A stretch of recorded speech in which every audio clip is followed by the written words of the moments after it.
closed. Unajua wana wa Mungu mimi sielewaje.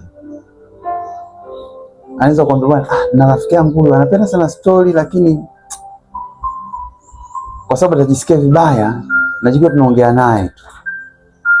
Loser, you loser. Rafiki yako aingie kwenye mfumo wako, sio uingie kwenye mfumo wa rafiki yako. Maana mwana wa Mungu hiyo point imeeleweka.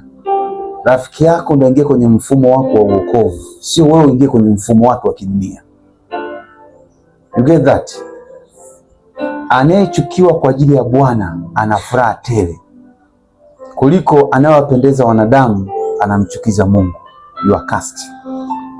Right? Kwa watu ndio waingie kwenye mfumo wako, na nyumbani kwako lazima wajue kwamba hii nyumba ni kanisa dogo. Sio akija mtu tu huko anaangalia tamthilia paka saa 8. No. Order. So wafundishi ukorofi sasa. Muda wa kuomba ni wa kuomba. Amen, mwana wa Mungu Muda wa kuomba ni wa kuomba. Kwamba kama familia sisi tunaomba muda fulani. Sio kaja mtu kwamba atajisikia vibaya tukiomba. Kwa hiyo tuache. Baba mkwe kaja, mama mkwe kaja. Moto uko pale pale. Kama kuna jambo kwa baba mkwe na mama mkwe kilipuke, tumsaidie kazi. Tumeona wa Mungu sio naacha. Wao ndio waingie kwenye mfumo.